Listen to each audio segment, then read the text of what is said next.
Rev up your engines!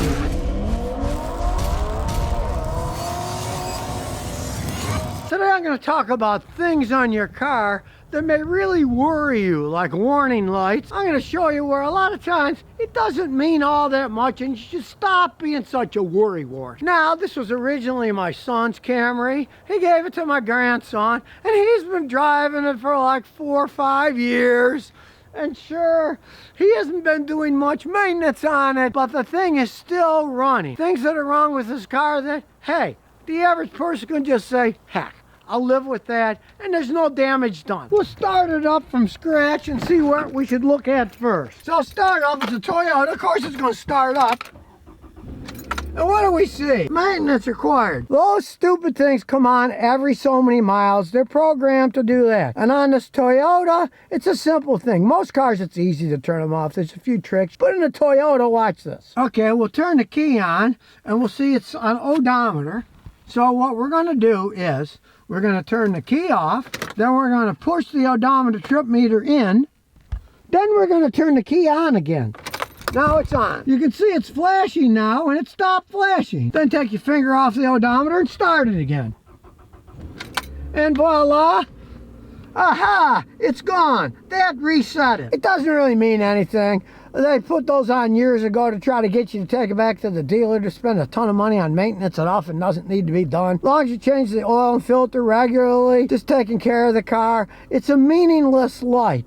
But of course, if you take it into the dealer, say, my maintenance light is on, they'll get out a list and try to sell you $500, $600, $700, $800, $900 or more worth of stuff, when you can just push a button and turn it off. As long as you're changing your oil regularly and take care of the car, that light means nothing. And what do we have here on the bottom? Picture of a gas pump is lit up. Of course, that's operator error.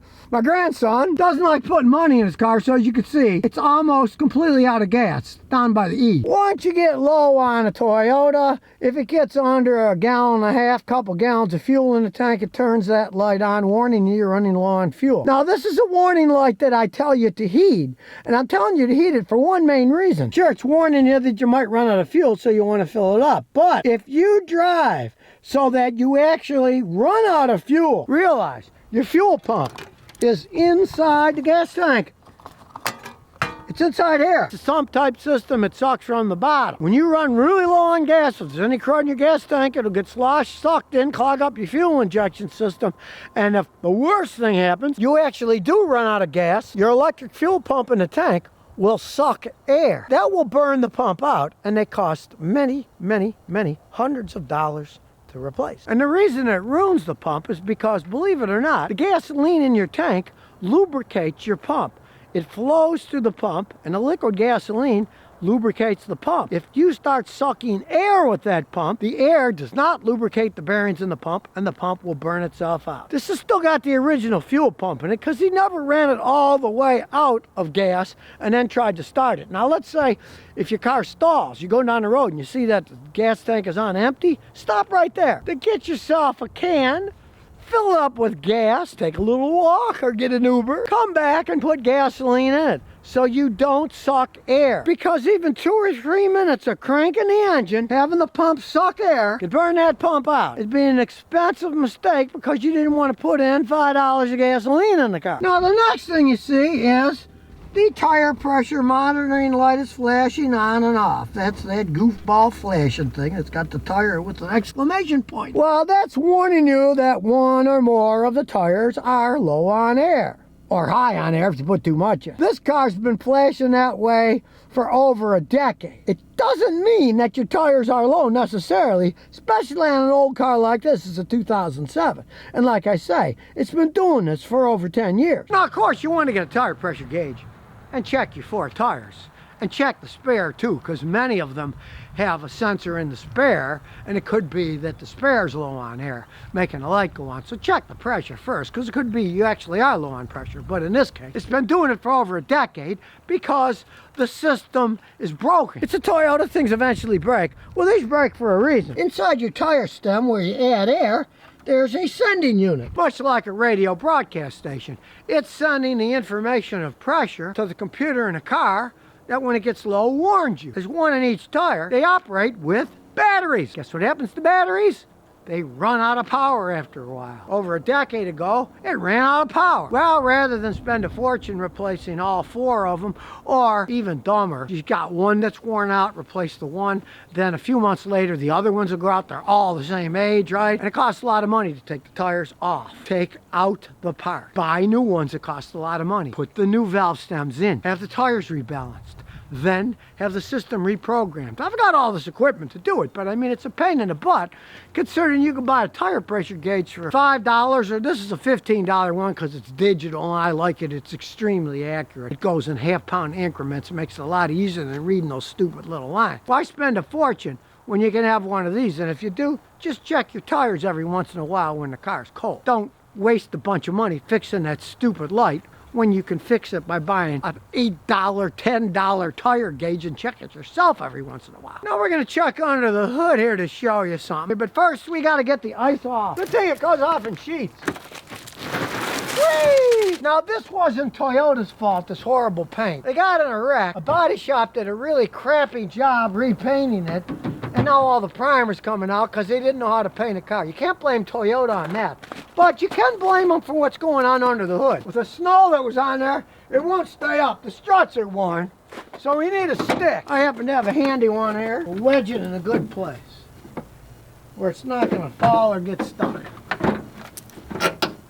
There, nice and strong. Now, yes, this has the infamous 2.4 liter 4-cylinder engine that burns oil. They didn't build the piston rings right and they burn oil. They rebuilt some of the engines for people. This one was never touched. On the other hand, it's been burning oil ever since he got it. It still runs perfectly fine. He just carries a gallon jug of oil and adds it when he needs to. It still runs perfectly fine. It's worn piston rings. It'll burn oil, but it still runs perfectly fine. They generally only wear so far and they still run, as long as you add oil. If you own one of these 2.4 liter 2007, 8, 9, 10 and they burn oil, don't throw the baby away with the bathwater. Oil is cheap. Engines or new cars are very expensive. Just keep adding oil. But always keep it in the back of your mind. I got an oil burning Toyota now, so I got to keep checking the oil and adding it. Because I had customers in Houston. They always bought Toyotas. Unfortunately, they bought one of these. When it got 100-something thousand miles on it, started burning a whole bunch of oil.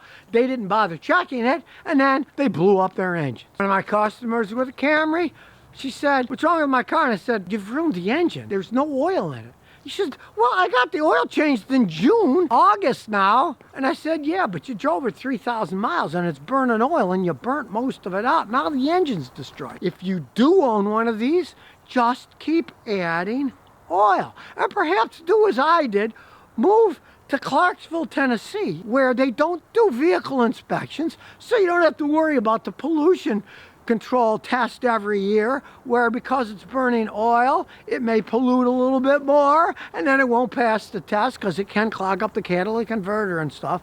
But this thing still runs fine. My grandson used to take it back and forth to Iowa when he was going to college.